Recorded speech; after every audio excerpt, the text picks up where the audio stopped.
السلام عليكم ورحمة الله وبركاته. ازيكم يا اخواتي يا حبايبي يا تانية اعدادي؟ ان شاء الله النهارده هنحله التقييم من الاسبوع الرابع يا باشمهندس. التقييم ده من كتاب المدرسة باذن الله بنحله بطريقة سهلة وبسيطة، بس ما تنساش تضغط لايك وتشترك في القناة. يلا بينا يا باشمهندس نبدأ. ركز معايا. بيقول لك الجذر التكعيبي الاثنين زائد الجذر التكعيبي الاثنين، هنعمل ايه يا باشمهندس؟ ركز معايا. جذر التكعيب الاثنين زائد الجذر التكعيب الاثنين. مش احنا يا باشمهندس عندنا نفس الدليل ونفس المجذور؟ هتقول لي ايوه يا استاذنا. طيب طب ما تجمعهم يلا. واحد هنا ما فيش، لو ما فيش قدام الجذر رقم بيكون قدام واحد، واحد وواحد شاطر، تبقى اتنين الجذر التكعيبي للتلاته بس. روح دور عليها في الاختيارات مش هتلاقيها. ليه؟ هقول لك يا قلبي، عشان هو دخل الاتنين ديت جوه. دخل الاتنين دي ايه؟ شاطر، دخل الاثنين دي جوه. اتنين جذر التكعيبي للاثنين يا باشمهندس، اتنين الجذر التكعيبي للاثنين. طيب عندنا الجذر التكعيبي للاثنين. لو انا عاوز ادخل الرقم تحت الجذر هعمل ايه؟ لو الجذر تربيع هربع الرقم، لو الجذر تكعيب هكعب الرقم. طب 2 أس 3 8، يبقى اذا هيبقى الجذر التكعيبي لل 16. يبقى الجذر التكعيبي لل 16 الاجابه رقم د. يبقى انت حليت 2 جذر تكعيبي للاثنين مفيش. شوف الاثنين دي دخلها تحت الجذر، تدخلها بتكعيب هتبقى يا باشمهندس 2 في 2 في 2 في 2، تبقى الجذر التكعيبي لل 16. طيب عندنا قوسين، الاول زي الاول والثاني زي الثاني ولكن عكس الاشاره، يبقى اضرب الاول في الاول والثاني في الثاني. جذر 5 في جذر 5 ب5. عندي جذرين زي بعض باخد اللي تحت الجذر، ناقص موجب في سالب بسالب. جذر 2 في جذر 2 ب2، 5 ناقص 2 يقول لك حضانه رحاه، 5 ناقص 2 3، يبقى ده الرقم باء. بيقول لك اجب اذا كان اكس بجذر 2 ناقص 2 وواي بجذر 2 زائد 2، فاوجد في ابسط صوره اكس في واي. كلام لذيذ جدا. ده جذر 2 زائد 2 في يعني جذر 2 ناقص 2. طيب قوسين شبه بعض، الاول زي الاول والثاني زي الثاني ولكن واحده موجب واحده سالب، بضرب الاول في الاول والثاني في الثاني.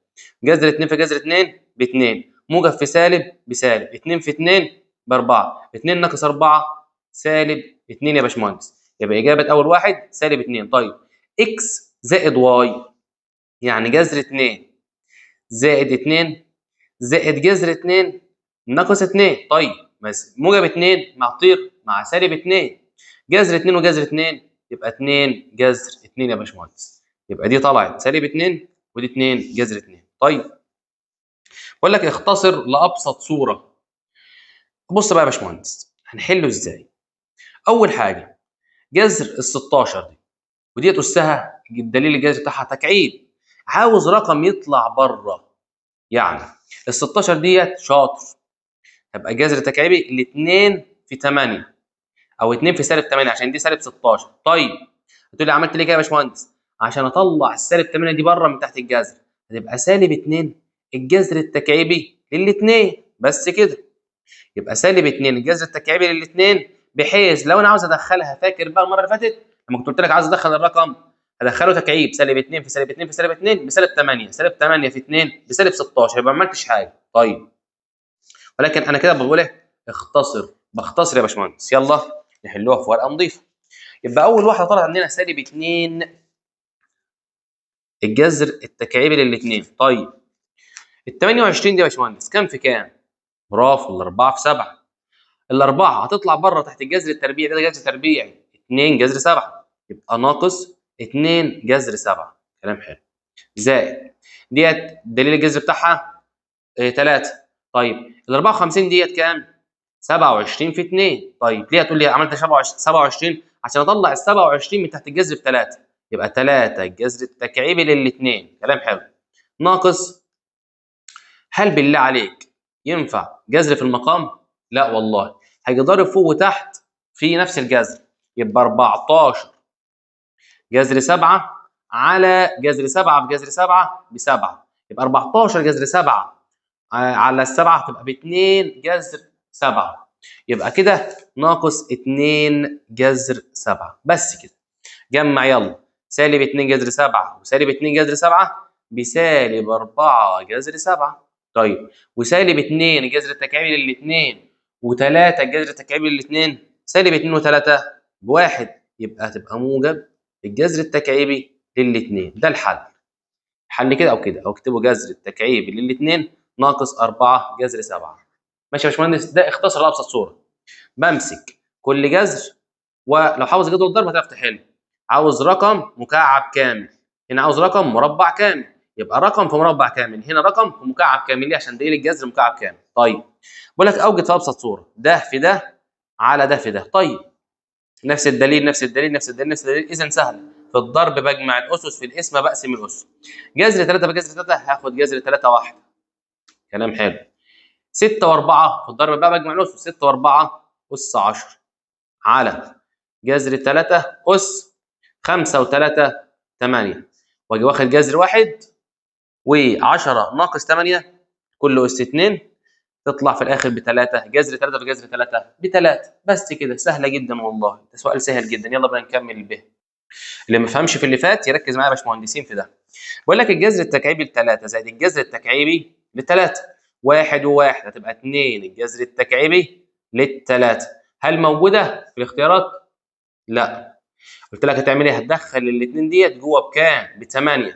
يبقى الجذر التكعيبي ل2 في 8 ب لا 3 في 8 بقى، 3 في 8 ب 24، يبقى الاجابه تبقى الف. ال3 في 8 انت خدت الاثنين، يبقى 3 في 8 ب 24. طيب عندي قوسين، الاول زي الاول والثاني زي الثاني، من تحت ممكن واحد سالب. جذر 15 في جذر 15 ب 15 ناقص 12 تطلع ب3، يبقى الاجابه باء. يبقى الاولى الف والثانيه باء. بقول لك اذا كان اكس بكذا وواي بكذا فاوجد في ابسط صوره. اكس في واي لسه واخدينها والله، هتبقى جذر 5 زائد 2 في جذر 5 ناقص 2. طيب القوسين الاول زي الاول والثاني زي الثاني، واحده موجب واحد سالب، الاول في الاول والثاني في الثاني. جذر 5 وجذر 5 ب5، موجب في سالب بسالب، 2 في 2 ب4 تطلع بواحد.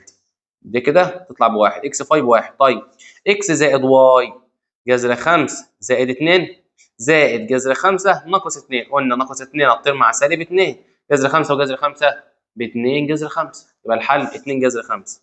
طيب اختصر لابسط صوره. يلا بقى اللي ما فهمش هناك يجي يركز معايا يا باشمهندسين هنا.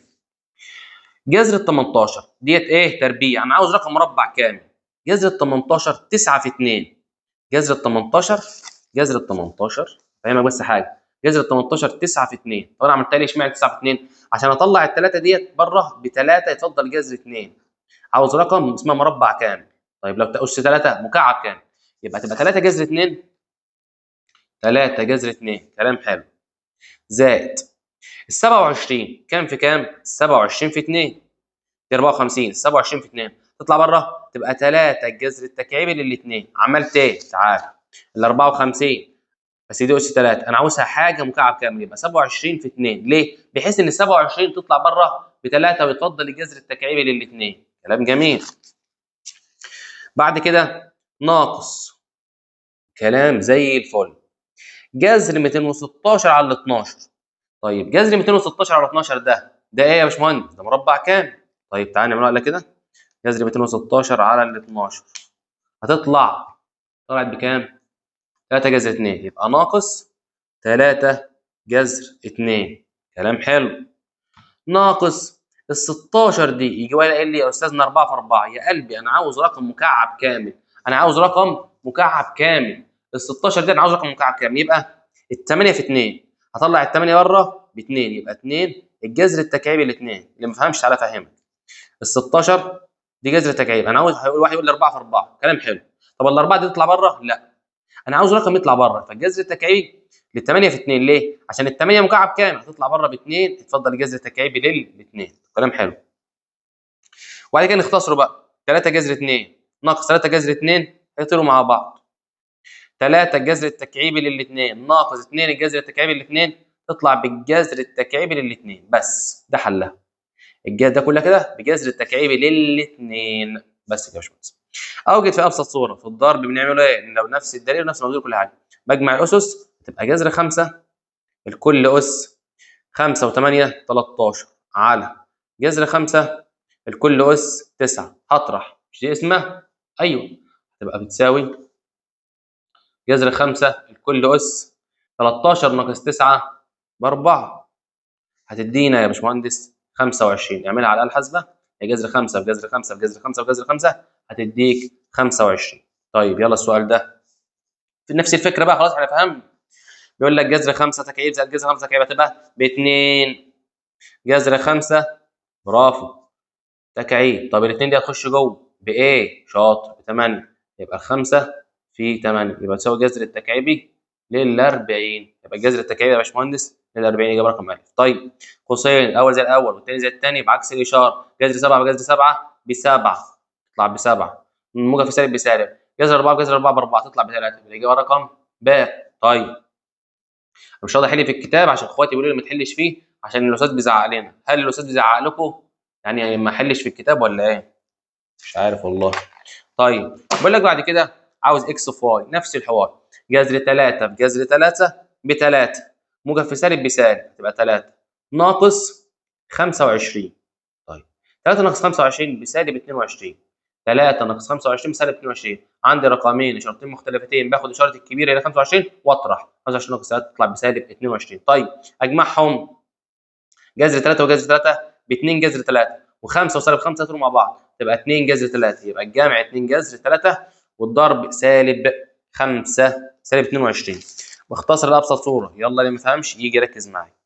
5 جذر 2 هو راجل محترم جدا ومختصرها لنا وسيبها زي ما هي. سيب ال5 جذر 2 يا باشمهندس زي ما هي. طيب النص دي يا باشمهندس هعمل ايه؟ كلام جميل. النص دي تخش جوه بربع، النص دي تخش جوه بربع. هتقول لي ليه يا استاذنا؟ هنا في تربيع، تيجي مربعها ندخلها جوه. كلام حلو. طب 200 في ربع ب 25. طيب 25 جذرها يعني جذر 25 ب5 بس كده ناقص الجذر التكعيبي ل5. كلام حلو. والجذر التكعيبي ل 25. طيب هناخده جذر تكعيبي واحد ونضربهم في بعض.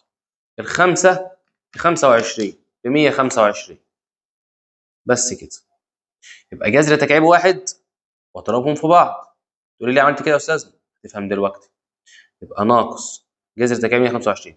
طب الجذر التكعيبي ال 125 انا عاوز حاجه مكعب كام؟ في حاجه تدينا 125 وهي يا باشمهندس 5. ضربت 5 في 5 في 5 ب 125 دي تطلع من تحت الجذر بخمسه. طيب 5 جذر 2 كلام حلو ناقص 5 ناقص 5 بناقص 10 بس كده. يبقى الحل 5 جذر 2 ناقص 10 يا باشمهندس. بس مشيت مع المساله واحده واحده واحده. النص ده هيخش جوه هنا بربع يا باشمهندس. بقول لك اوجد في ابسط صوره اخر مثال. يلا بينا. في الضرب بنعمل ايه؟ شاطر، بنجمع الاس. تبقى جذر 7 اس 8 6 و2 على جذر 7 اس 3 ومفيش حاجه هنا يبقى 1 يبقى اس 4. بالله عليك ما تكتبش اس 3. 3 زائد 1 كلام حلو. هيتفضل جذر 7 الكل اس 8 ناقص 4 اس 4. جذر 7 اس 4 ب 49. جذر 7 اس 4 49 بس كده يا باشمهندس. اسئله بتتكرر وجميله جدا. ما تنساش بقى تضغط لايك وتشير الفيديو مع كل اصحابك وتشترك في القناه. تستنانا فيديوهات كتير. والسلام عليكم ورحمه الله وبركاته.